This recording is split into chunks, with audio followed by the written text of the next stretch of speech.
All right, let's get right to the heart of this thing. Don't fight it, son. Confess quickly. Strange women lying in ponds, distributing swords is no basis for a system of government. It's evil! Don't touch it!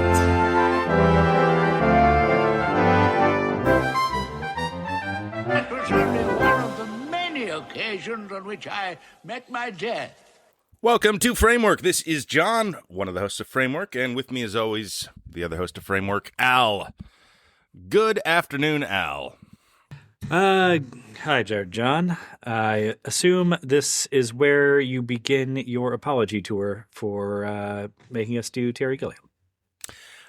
Not yet. I think this one's kind of fun. You like this one? Okay. We're talking about the Brothers Grimm. This is part of the And Now for Something Completely Gilliam mini-series, I guess, that we're doing. It is his... What was the year on this one again? 2005. 2005. The great year of 2005, and it feels every bit of that. This is it came out the same year as a film called Tideland, which is the next thing we'll talk about. But this is, I guess, represents an 8-year gap between Fear and Loathing in Las Vegas, his last film, and The Brothers Grimm. Now, the thing about that is he tried to make the infamous Don Quixote movie, The Man Who Killed Don Quixote, and it was the subject of Lost in La Mancha, the documentary, and it fell apart. He kind of came to this afterwards. We'll get into the details of that, but first, let us introduce our guest, a garrulous, grotesque Italian stereotype, if ever there were one. Chris Prentice, welcome back to the show. Oh, thank you for having me. Appreciate it. Always good to be on with you guys.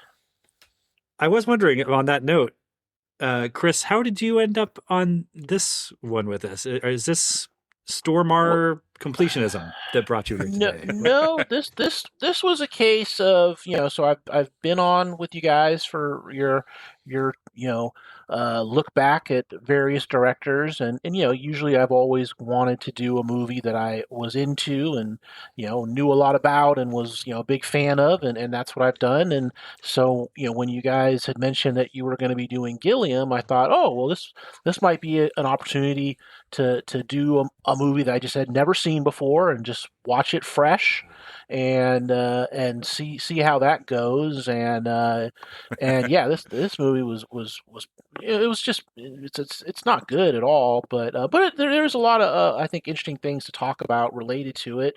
And so yeah, that's the only reason I thought it'd be fun. Hey, let's do one that I've never seen before. I remember when it came out, and it it seemed like people were not that into it at the time, and I do remember hearing a lot of kind of behind the scenes stuff between Gilliam and the Weinsteins, so I kind of vaguely remember that. And yeah, I mean, I just think the whole movie's just kind of all over the place, and it's basically a huge mess. Yeah, this is kind of where the Terry Gilliam curse really kicks in, or I suppose it would be on the Don Quixote film, but it's kind of every film after now at this point is kind of touched by disaster in some way or another. Now, that's kind of been the case already in a lot of ways. Like Brazil is a famously fraught production. Munchausen, famously a giant disaster. A lot of these went badly in one way or the other.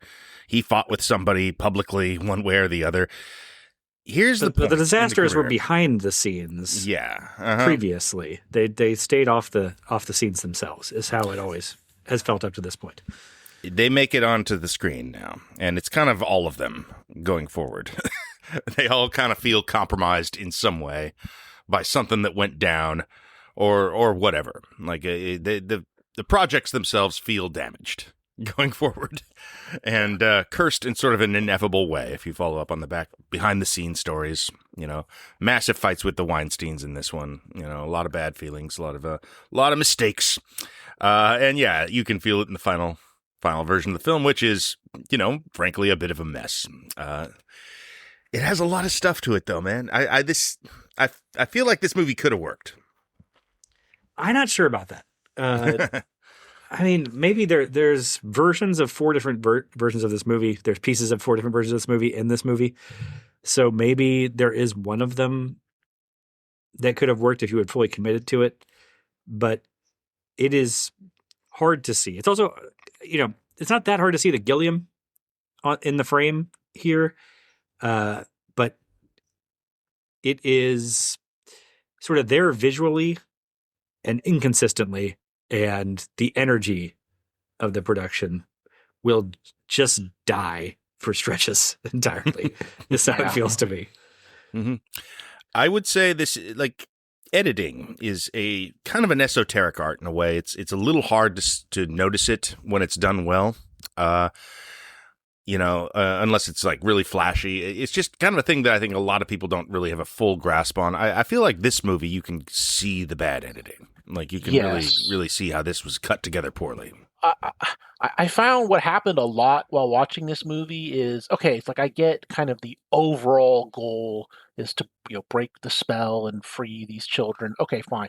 But I feel like just in individual given scenes, I really didn't know what was the goal, what were the characters trying to do in this particular scene. That happened to me all the time watching this movie, where everyone's kind of running around and they're doing something, but I just didn't have really any grasp of what they were doing. That is an issue. I think another issue is that the villain, like the ultimate villain of the piece, is obscured for a really long time, and also Gilliam's heart says the real villain is Jonathan Pryce, and the he can't actually hate the fantasy elements. I mean, he can be indifferent about him, maybe. Well, but it just Fantasia and imagination are the purview of heroism in the Gilliam filmography, and in this, the baddies are the magical creatures, but he doesn't want to take the side of rationality and modernity either. Well, certainly puts not. I mean, the whole thing in an awkward spot. I think that never, thematically, perhaps does not untie the knot, but also just on a plot level, it does feel like you don't know which way we're running half the time. Who we're really against. I don't know. It's the last half hour of this is really hard to follow for me. Oh yeah, I think. This movie is, I feel like this is from the aughts. Excuse me.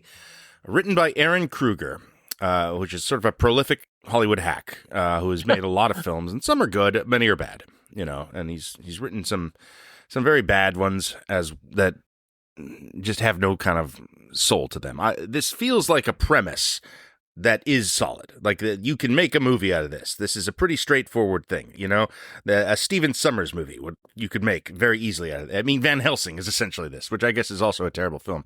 But the aughts were full of these, And you can see how it attracted Gilliam, the elements of it that drew him to that script.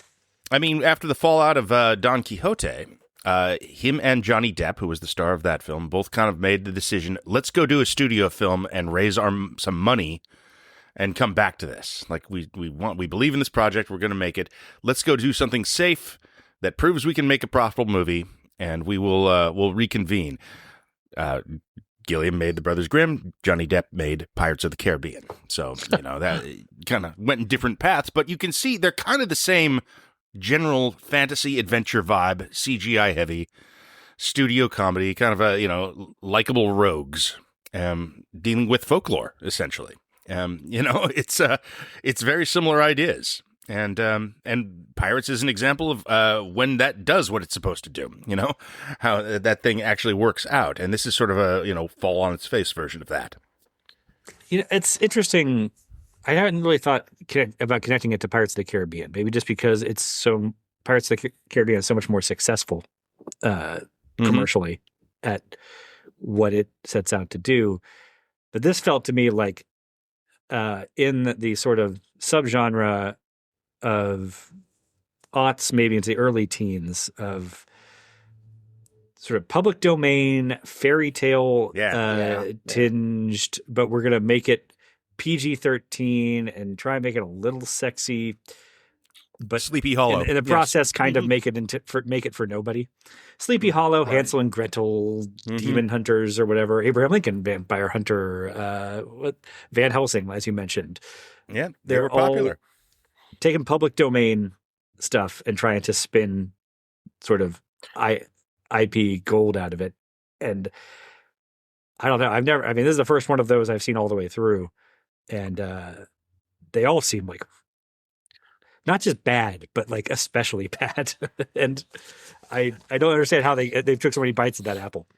What I kept wondering, while watching this was like, did the success of Shrek somehow bring this movie to prominence? Because like that's because of the Shrek the Stormare performance, or well, no, because Shrek kind of was doing that whole does belong thing in a Shrek movie, yeah. with playing with the fairy tales and kind of throwing them all kind of together, and that that was a massive hit. And I feel like this was almost an attempt of, oh well, let's kind of do something like that, but for an older audience, and let's see if it works. And then it didn't. But that was kind of my thought was, was this movie Shrek's fault? I mean, it would make sense. It's all this stuff just thrown into a hopper. That's the vibe. Yeah. It's just like what's been popular. This is kind of at the tail, not the tail end, but it's an established trend. What's been popular in the 18th century? Like what? I mean, no. We're talking about like The Mummy and Stephen Sommers kind of movies, and these CGI fairy tale things. Sleepy Hollow is before this. It's a very profitable film for what it is. I mean, it comes out at the same time as Pirates, and I don't know, stuff like Hellboy. This is kind of before superheroes are really a thing, so they're kind of casting about really in the lots, trying to find. I was thinking in terms of Brothers Grimm. This is for Brothers Grimm fairy tales. What Monster Squad is for Universal horror creatures, or like. And there was always something there, though. I think in the Brothers Grimm being like, they're actually these really dark stories. It's kind of fucked up, but it's also imagery that people recognize. Okay, we got it. Werewolves and glass slippers and fairy tale queens and Rapunzel towers and all that. This is stuff that, is kind of in people's consciousness because of Disney or whatever else, but you can twist it and make it darker and make it cool for teenagers. And, you've got, Matt Damon and Heath Ledger starring in it. This seems like a profitable, safe film for the aughts. And that's why it was made, I suppose. It's live action fantasy, which is never a safe. Yeah, this is also 5 years after Lord of the Rings. Yeah, but that's medieval fantasy, and this is a weird time. Like, it's movies set in 1796. Also, never a safe bet. That's just not a safe bet at a time frame. We don't know. It's not fully medieval, but it's definitely not modern, and I don't know why that is, but it is dicey to go between like 1500 and 1812, let's say. Where does Western start? I mean, you can start doing Westerns in what, 1850? Yeah, Civil War-ish, Well, yes. Pre-Civil War and post, I don't know, Magna Carta. We don't have like a formalized genre that takes place in that period, Like the closest you get for a sort of a setting that's familiarly that is, I guess, Napoleonic kind of, well, I guess you see a little of that here, That's what that's what this is. Yeah. A very strange thing this script takes for granted is our familiarity with the internal politics of France and Germany. French occupied Germany. 16th century. Yeah. Well, this is more stuff that's just not communicated very well in the narrative, in the edit. You get maybe some of it is actually, spoken in a way that could be audible, but you're too busy looking at Peter Stormare operating a torture device or something. There's many other things going on in the frame, which is, shot from the ground up, or, like it's just, it's not communicating itself very well at any given time. I think the other just very basic problem with this movie is I found that Damon and Ledger have just zero chemistry together. Like there is no spark between them where it's like, I don't think they're believable as brothers, and they feel just completely indifferent to one another. The relationships with everyone in this film are kind of tough, honestly. Yeah. Like it rarely feels like anyone's talking to each other or connecting with each other. I don't even know who Lena Headey is supposed to be the romantic interest of by the end of this. Neither does the script. No. Yeah. No. I mean, I think that's why. I mean, look, we're gonna get to him. But my favorite performance in this is one that kind of just operates on his own entirely. So, I mean, we can lump them all together. I think Ledger, Damon, and Stormare are all just kind of giant whiffs of miscasting.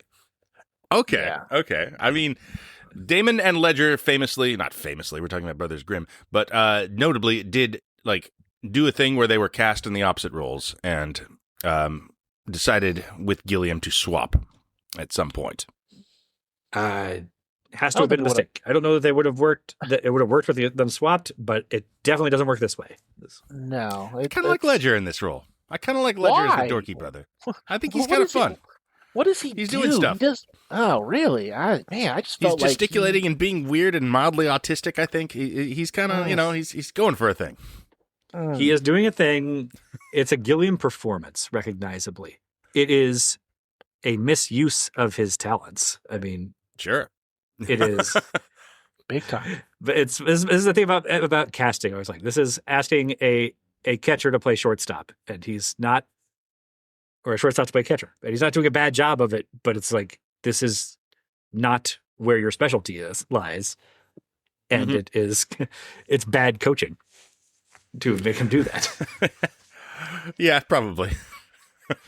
Matt Damon seems at sea here. He doesn't really seem to have a grasp on this at all. He has a couple funny moments, I suppose, but he's trying to project an energy that is not innate to him, and what an accent. Well, he's going for it there.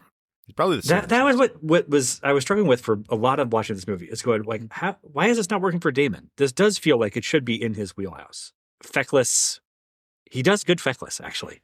Indeed, and kind of a charlatan, and I don't know, I guess a pussy hound. Like he's, but like, I think the problem is he's asked to play European and Napoleonic era, and Damon is just very American and very modern in his vibes, and that's a hurdle he can't get over. So then, put a pin in that for the Odyssey, by the way. The whole thing feels even the parts. Yeah, that's going to be an issue possibly. But then the parts of the character that should be within his grasp feel like he's missing them because there's these other impediments in his way. Is how I ended up landing on it. There's a lot of impediments in everyone's way at all times. Not least of all those giant mirrored armors that they're wearing, which I do think it's funny that they are like, they seem to be incredibly difficult to manage at all times. Like, I'm not sure if that's intentional or not. Like, I mean, that's a Gilliam thing going back to Jabberwocky, that they have to treat the knights in armor like they're old beatered cars that you have to go up on blocks to work on them. But these things do not leave the movie. They're basically in it from the beginning to the end.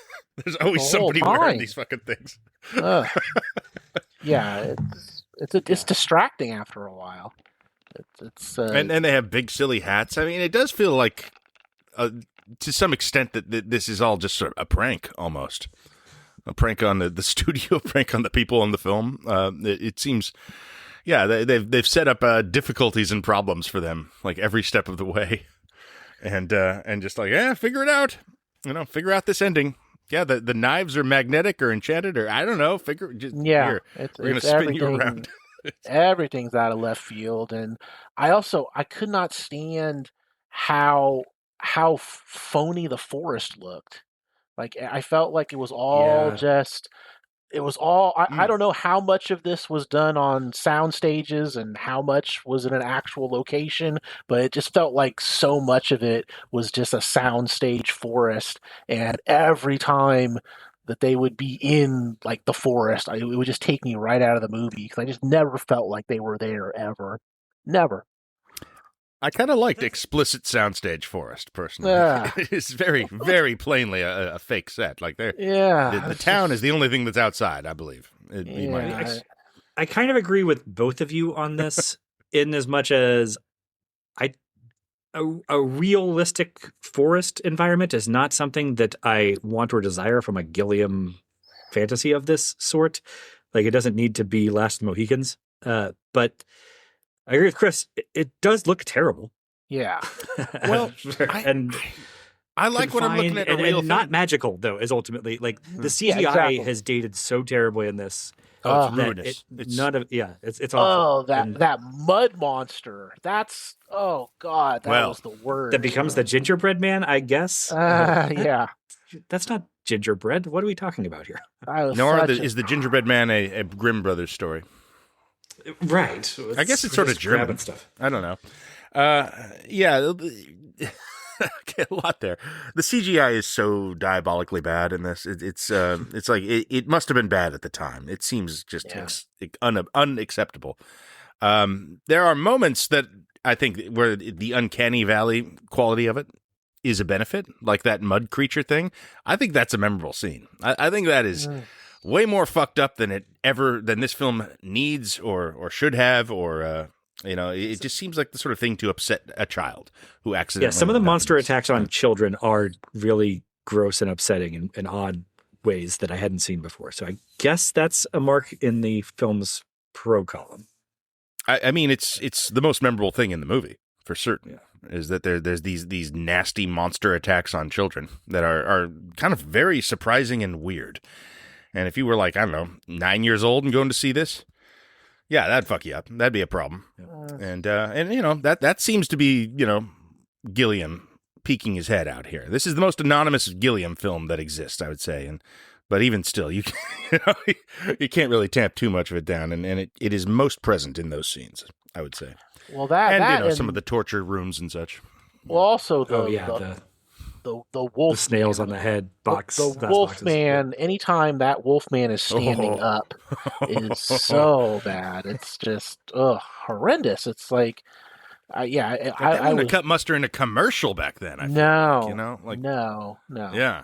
It's just things like that. They just completely take me out of the movie. I mean, it's like I know that even in at this era, more of these effects were being used, but God, when it looks this bad, it's just hard. It's hard to ignore it, and it's hard not to just kind of throw up your hands. And it's like, well, they didn't care to put the effort into making these creatures look halfway decent. What do I care about anything that's going on in this movie?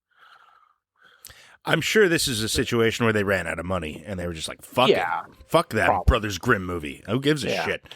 It's Weinstein Brothers. And then they were fighting the whole time and all sorts of negative stories about it. And, honestly, though, it's kind of a situation where, there's more interesting movies to hear about the backstage drama on. This is just a movie that kind of fell apart, for who knows what reason, but probably upon some of these. Yeah, it's like I vaguely remembered that there was issues with this movie between Gilliam and the Weinsteins. I was surprised that it was released as a Dimensions film, because normally back then Dimension was kind of like hard R, horror, action, that kind of thing. I mean, there are some exceptions. Yeah, so I mean, but this. I would have thought this would have been more of just like a straight up Miramax type movie, just because Dimension just didn't really do a lot of the like PG-13 kind of this type of film. So I don't know, that kind of surprised me a little bit. It doesn't really matter who was releasing it or what banner it was under. Would have been bad either way. But yeah, I mean, I think this was kind of a matter where at a certain point nobody really cared. Like, I think Gilliam kind of gave up and was like, all right, well, I've kind of had enough of dealing with these Weinsteins. Whatever, you guys do what you're going to do with it. And I think that the Weinsteins probably were like, to hell with it. Well, let's just take what we got and throw it out into a couple thousand screens and see what happens. Yeah, this thing just screams just like released to die, kind of, No one had faith in this. No one was committed. Gilliam didn't even care enough, and he's a guy who makes it known when he cares. And this one, he was kind of just like, I never gave a shit anyway, and that's the vibe. No one seemed interested in fixing the script problems. I think that the production design team had fun. I think that the creation of sequences maybe had some stuff, things that would have been done early, Yeah. kind of do have a little bit of interest in them. The physical production design, we talk like the reflective armor is lovingly crafted for as uncomfortable as it looks to wear. If you're Terry Gilliam's sort of in-house armorer that he takes from movie to movie, like you're probably eating pretty well for this stretch. But there's such I guess a cavernous gap between the quality of the physical production design and the CGI that we talked about. Yeah.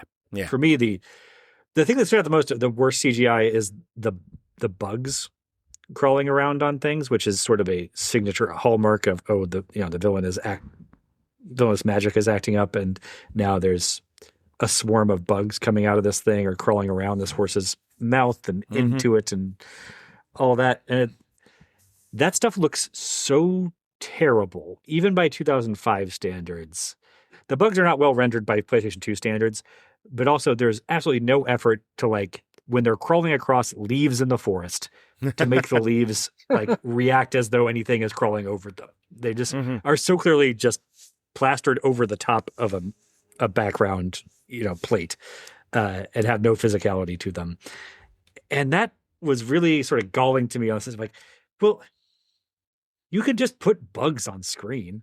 Like, you can get a handful of bugs.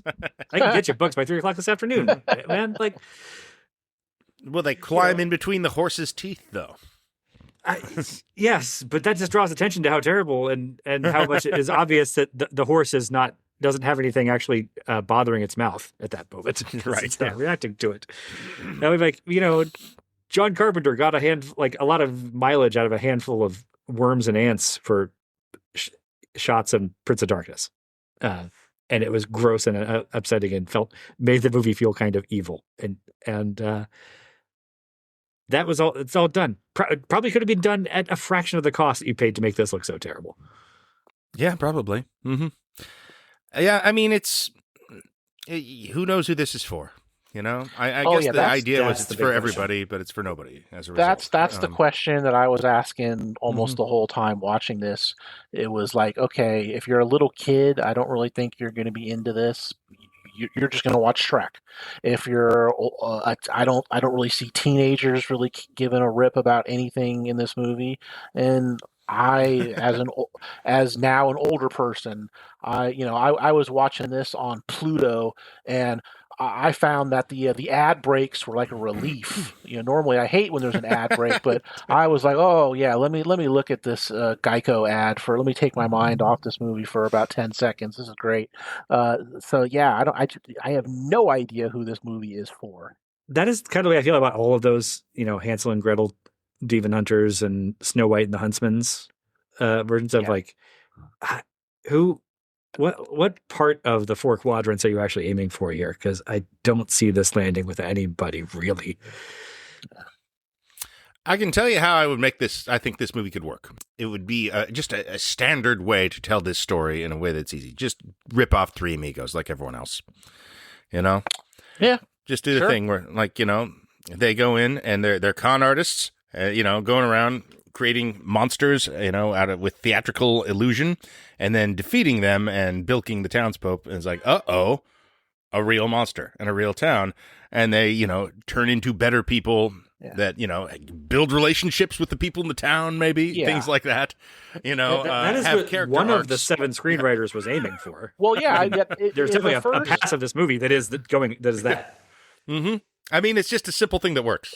And about the first half hour, I thought that was going to be basically the plot. I felt like, oh, okay, I get what they're doing. They're going to go for the, we stage everything, and then, now we have an actual, force of evil that we need to defeat. And I thought, okay, well, I at least get that. But then they completely dropped that about a half hour in, and then I sort of just lost all concept of what they were trying to do. Yeah, that's the problem. That they set that up to be the dynamic of the movie, and then when they get on their mission, it kind of becomes something else, and they don't act as though they just came out of those earlier scenes. Yeah, well, the French and the Napoleonic armies becomes a bigger part of it than it has any business to do. As you said, it seems like Gilliam is determined that Jonathan Pryce is gets worked in as much as possible as the main villain of the piece, and he's just not. Just structurally, he can't be. Yeah. It comes at the expense of the Mirror Queen, who not really a character at all, frankly. Yeah, so late And to the be introduced. expense of the Wolfman. Mm-hmm. Wolfman too, as her lieutenant, who was got a sort of tragic backstory and connection to one of the main love interest. That could all be a thing, but it feels like it doesn't. She doesn't learn that her father is the Wolfman until very late in the process, and then there's nothing for them to do with that or about it. Not really, no. I mean, none of these relationships work, and it seems overstuffed in a lot of ways, but it's not too much. Like, I can explain everything that happens in this movie fairly easily. There's nothing complicated about any of it, really. It's just, it gets fuzzy when you're just like, why does this character do that then? What is his relation to her? Do they care about each other? Are they falling in love, or is it the other one? All that stuff is vague, and none of it really lands in a visceral way. It's kind of just poor storytelling, top to bottom. Well, yeah, it's the like script, the way it's told on screen, editing. Yeah. When it finally gets to, we freed all the little girls, I'm like, oh, right, the little girls, yes, freeing the girls Sure. and the spell. That's right. They did it. Yay. Right. It's like if you'd have asked me what were they trying to do, maybe 20 minutes before they all the little girls were freed, I'd be like, oh, I don't really remember. What are they trying to do at this point? I think those kids are dead already. Yeah. No, they're in Sleeping no Beauty slumbers. That's what's going on. It's okay. It's a fairy tale thing. I mean, it does seem like they complete the spell. It does seem like they actually do complete the spell and steal their essence. But I guess not. I don't know what happens, I guess, at the very end here. It just seems everything works out because it has to. Like, I don't know how Damon gets brought back to life. I do know. What happened there? No idea. They planted the seeds for a sequel at the very, very end. We do get the image of the Mirror Queen at the very, very end, and so it's. I guess we're still waiting for. I guess we'll just have to kind of accept Monica Bellucci in Beetlejuice as the sequel to her role in this. It's kind of close to what she was doing. Even that very last moment is confusing. Like, even that, I'm not sure what is being communicated to me. Is that a sequel tease? Is the idea, because you get the text says, and they lived happily ever after, and a bird carries a glass shard with the Mirror Queen's eyeball, like, in it, over the camera. And then what's the last text? Is like, well, maybe not, or something like that. Or now, maybe not, or something. Yeah. Is that implying that the Mirror Queen is coming back? Like that a sequel tease is, their greatest enemy, the Mirror Queen, is coming back? Or is it saying, well, the Mirror Queen is not going to live happily ever after because she is in a shadow? I think it has to be saying that she's... I didn't even think of that's true. It could mean that. I didn't even think about that. It's not good storytelling. Yeah, see, I thought it was just an automatic. They're building it up for a sequel, and the Mirror Queen's gonna come back bigger and badder. But yeah, now that you say it that way, do that. You would. Yeah, like, we got to bring back our beloved villain, the Mirror Queen. Yeah, that we don't show for the first 80 minutes of the movie. Yeah, yeah. People are going to be like, well, I need more Mirror Queen after that. Clearly, it's not a well structured movie, and like I said, not well cast. Okay. So here's the two pieces of casting that work. Okay, Monica Bellucci as the evil queen. Sure, great. This is, peak Bellucci. And Jonathan Pryce is just playing his character from Munchausen. That's proven to work. Sure, fine, whatever. We talked about Damon. Ledger, again, has the most ideas, and the movie does not... one, I think it's working against his natural charisma to try and make him into the autistic dork. But he still, has a take on it. And the movie just can't decide what actually is this guy the hero of the movie, or is it a two-hander, or is he the supporting brother? It doesn't know. Is he in a romance subplot or not? The movie does not know, and that all kind of means that the performance doesn't ultimately work for me. Lena Headey is also somebody that I love, from Game of Thrones, but the movie changes what it's asking of her from scene to scene so much, and I don't think she has the earthiness that is about the only like through line to this character that I think you need. Is that this is common sense, knows the land, a person, and that's not true. Her vibe is aristocratic. Like, I don't think that's just knowing her primarily through Cersei Lannister. I think it is part of her bone structure and whole vibe. The resting sneer face that she has. Right. Yeah. She was a Weinstein demand, apparently. Gilliam wanted Samantha Morton, desperately wanted Samantha Morton. This was a huge fight, apparently. And Weinstein's refused and said, no, it's Lena Headey, like a real Mulholland Drive kind of situation is what it sounded like. Would have been better. Yeah. Samantha Morton. Mm-hmm. But, bad all around there. Yeah, she's really miscast. It's kind of fun to see her young and doing something like this, but yeah, doesn't work. But what would work though? Like, I don't know. Like, that's the thing that, no one's really connecting here. If there was a more cohesive vision for this movie, then having her play against type could have amounted to something that would have given her an opening to maybe do something interesting with it. But like I said, no part of this movie is more muddled and incoherent from scene to scene than what it wants to do with this character. Yeah. Like how central she is to the mythology, who she's in a romance with, what she actually thinks of either of those romance options. It seems to just shift every 3 or 4 minutes. Don't really get an opinion of like what she thinks about the supernatural world in this. Is she believe in it? Does she not? Well, she clearly does. Yeah. By the end, like, when she's interacting with werewolf dads, sure, but it's did she believe there's an ancient queen living in the tower? Yeah. Yes, I think she does. But but she Nobody doesn't knows. register that much of an opinion on that. Yeah, there's no way of knowing anything that she thinks because the movie has really no grasp of any of these characters. I mean, I felt like she disappears for like 40 minutes, and I kind of forgot she was even in the movie, and then she's kind of brought back towards the end, and it's like, oh yeah, that's right, I remember her from earlier in the movie, 40 minutes ago. Yeah, I mean, it's probably only like 10 or 12 minutes, but it feels like a big. It felt like a long crucial time stretch where she just. It does feel like she drops out for a weird stretch of time. I watched this film in like 4 sittings, just because of the demands of my current life, and I was like racing to get my Amazon rental completed before it expired. So I was having a hard time tracking a lot of that stuff too. I have to admit. I did Pluto like Chris. Yes. I tried to do a second watch to find some more things to talk about for today, and I didn't even get to Lena Headey.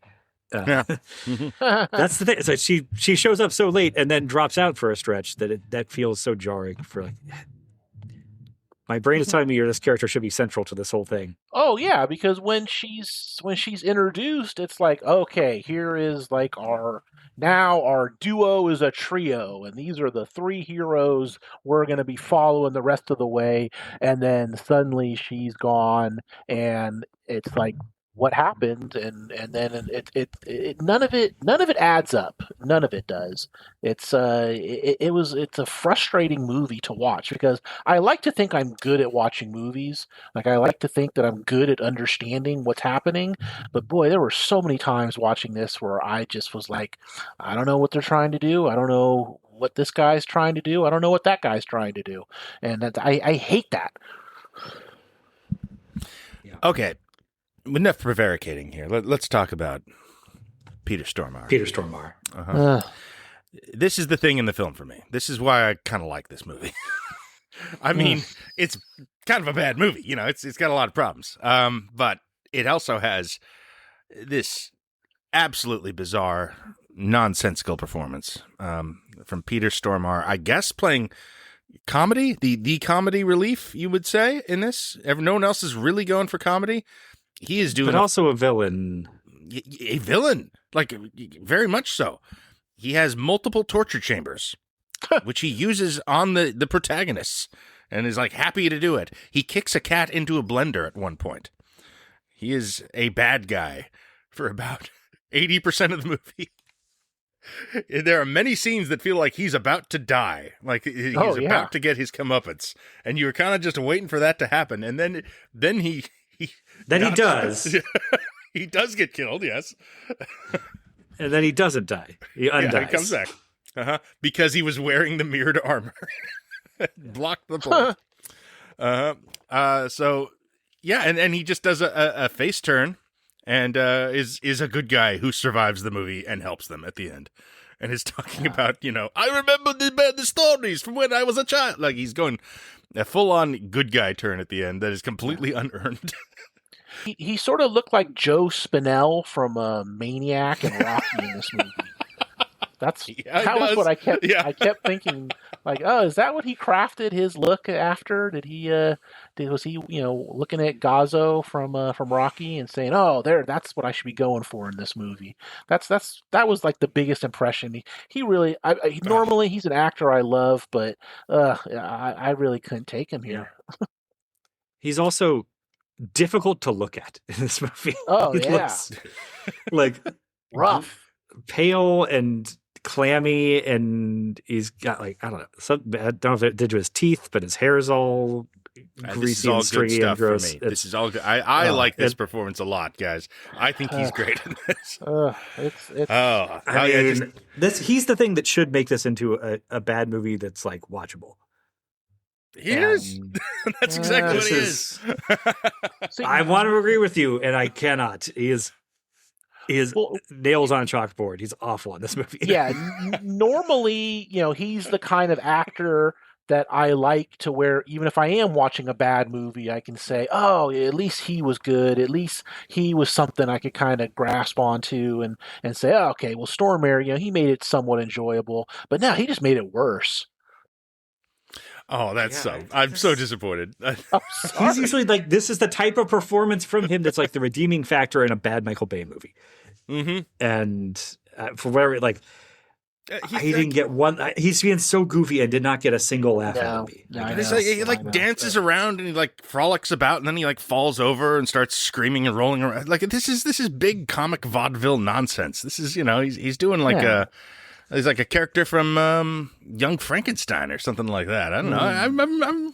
I'm yes, that good. Yeah, except that the Young Frankenstein is going to do the good version of that. Yeah, sure. This is the other version of that. He screams at a bird that scares him, and then it shits on his face, and he gets upset. Like shits in his mouth. That's yeah. It's Gilliam stuff. So there's grotesquerie baked into it.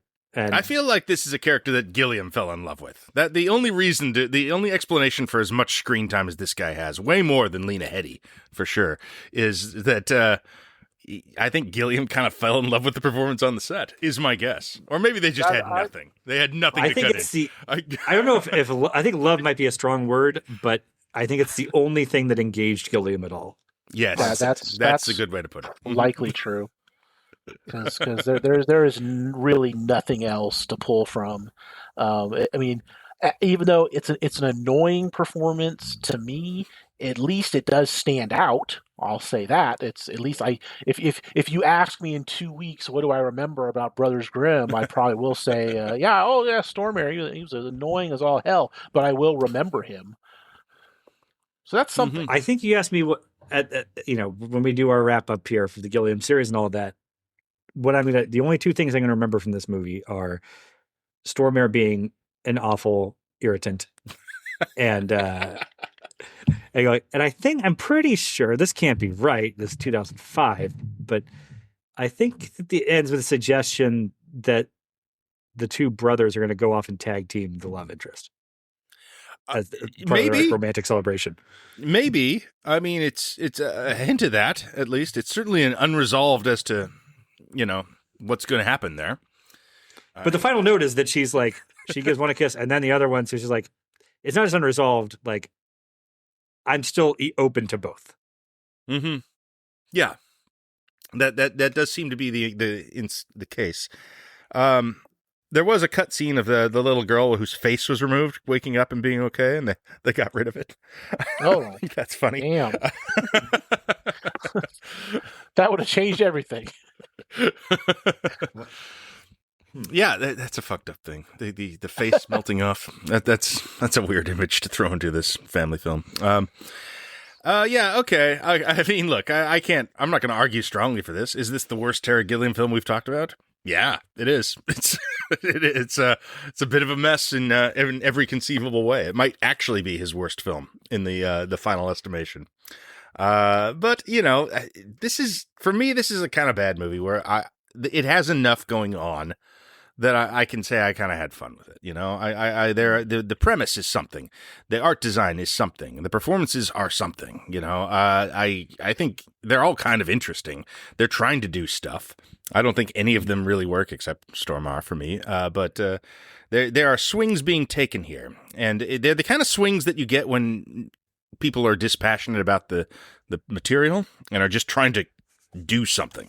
They're trying to do something kind of unusual or weird or creative or memorable, and I prefer that to people phoning it in and kind of just doing a thing and making a safe little product of sorts. This is not a safe product. This is all sharp edges and weirdness and bizarre choices and difficulties. You know, See, I don't know if I could agree with you on that. It is an unusual, weird movie with odd edges for a 4-quadrant blockbuster that it clearly has some idea of being. But in the context that we're looking at it, in the Gilliam series, these swings do not register. This production design does not register as engaged or inspired coming off of Fear and Loathing and Baron Munchausen and stuff. I wouldn't say. I know. I don't mean to suggest this is anyone's best efforts here. I mean, this is it's not. It's well below the par that Gilliam has set for himself, is what I would say. I'd agree. And you know, Damon and Ledger and Stormar as well. Well, this is a question that I was thinking about. Is this Matt Damon's worst movie? Like, I never saw the one where he is like fighting monsters in China, so I never saw that. But I was thinking as I was watching this, is this Matt Damon's worst movie? Surely not. Surely not. He's in the Monuments Men, right? He was in that. Okay. Yeah. He's in. I mean, he's in some he's got to be in some weird Kevin Smith films, right? Well, but I mean, in terms of as a primary, actor, I'm not going to say,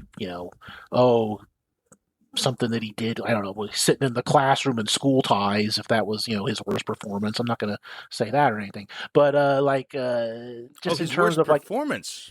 Well, worst movie, like his worst as a movie star. I mean, he's been a movie star, basically since Good Will Hunting. Again, never saw the whatever Great Wall fighting monsters in China movie, but is this the worst movie of him as a movie star? It's funny that for not having seen Great Wall either, from a distance, that premise seems like another shot at this. Yes, just like in a different hemisphere. Yeah, it kind of is. It's a similar premise, yes. Mm-hmm. Yeah. Let's see. But anyway, yeah, I don't know. This is one of the worst Damon movies I've seen in performances, both. Is Downsizing worse? Or not Downsizing. Downsizing's better. Suburbicon. Oh, what about the boss? What about where he bought the zoo? I bought a zoo. We bought the zoo. That's a pretty bad one. I've seen that. Is that? I never saw it. Yeah. Look bad. Never seen that. I did see Suburbicon. That's not a good movie, but it is easily better than this. Hereafter, that's an option. Let's see. Actually, no. As a leading man here. What's the one where he's I never saw it, where he's trying to be like kind of a real blue collar kind of guy, and his daughter's like in a prison overseas, and he has to like Stillwater. Is that? Yeah, Stillwater. I don't know. I never saw that either. That's got to be better. Good in it. That's got to be better than Brothers Grimm. Yeah, I imagine. Mm-hmm. Yeah. It's more graspable to say, is this Ledger's worst performance? I think he's good in the movie, so no. I think he's okay. Well, it's just there's so fewer of them to catalog that it's more plausible. Let me see. I mean, that's a shorter filmography, obviously. So One quick question. Well, people always go gaga over the 10 things I hate about you. I never saw that either, but everyone always says, "Oh, this is just like Shakespeare." But yeah. Look, I'm not going to make the argument that he's better in the Brothers Grimm than he is in 10 Things I Hate About You. That's I'm not going to say that here. That's bad. The Four Feathers. He's bad in that. But nope. Definitely better in everything else I've seen. Yeah, he's a very good actor with with a really brilliant career before he passed. So yeah. I mean, is he better in Knight's Tale? Yes. Better in Monsters Ball? Yes. Lords of Dogtown? Yes. Casanova? Not even questionable. He's better in all these. He's better in The Imaginarium of Dr. Parnassus, which is his next Terry Gilliam film and the one that he dies on. We'll be talking about that soon enough. And that'll be a weird one, too. Have you seen that, Al? Nope, I have not seen Thailand, Parnassus. I did see Zero Theorem, but I remember zero about it. Yeah, that one might actually... No, that's better than this. That's a better film than Brothers Grimm. Yeah. Mm-hmm. I didn't walk out of it confounded the way I did this one. Like, what was that even? I knew it wasn't very good, but I was like, I know what that is. It's okay. He's doing more of a Brazil thing. Well, look, I still think there's things about Brothers Grimm that are okay. I think that there are nice shots in this movie frequently. There's sort of a German painting kind of looks like, sometimes the way they're catching images of, a young maiden in a pool in the forest, in the autumn light, stuff like that. Looks like something from a mural based on The Ring. There's neat imagery in this all across the row because of the way that Gilliam uses the camera and the just sort of production design that is like second nature to him. I think there's still stuff in this film, and I like Peter Stormare's performance, and think the premise is workable. So I'm not down on this, but I do have to admit it's kind of a poorly made mess. So I agree with you guys in that regard. It doesn't work. Not one bit. Well, thanks for taking it on, though. Yeah, this it's clearly that we're into the wilderness era of Gilliam's output. We have as the most famous part of Fear and Loathing talked about, the wave has crested and now we're rolling back. Well, yeah, prior to watching this, I had never seen anything that he had done after Fear and Loathing, and now having seen Brothers Grimm, it doesn't really inspire me to see anything else that was after Fear and Loathing. But maybe a podcast from you guys in the future will sway me in a different direction. But yeah, this really put me off any desires to see something else from him. Well, it's sort of undeniable. It's a real sea change in the films that come out. Starting here, we went through this a little with John Carpenter in the diminishing returns period there at the end. This one's a lot shorter, and I do think that the remaining films have some things to talk about. For certain. Imaginarium's got the entire Heath Ledger thing that happened in it, which has some very strange workarounds in the film itself. And, Zero Theorem, maybe not. No, we'll figure something out of that. And then there's the Don Quixote film, which, we'll talk about Lost in La Mancha there as well. And just how this has kind of been a shadow over his whole career. That remains the only Gilliam I have not seen. I've kind of been saving it for this. So I'll be walking into that one blind. But the next one is Tideland, which is a film that I hated so much I didn't finish. I could not finish this movie, couldn't get through it. I watch most movies all the way through. It's very, very rare for me not to finish one. And as such a big Terry Gilliam fan, I am very, very curious to see if this inspires the same reaction this time. Don't fight it, son. Confess. Oh, joy. Okay, so that'll bring us to a close today. Thank you for joining us. And next time, Tideland. Thank you, Chris. Thank you. It's evil! Don't touch it!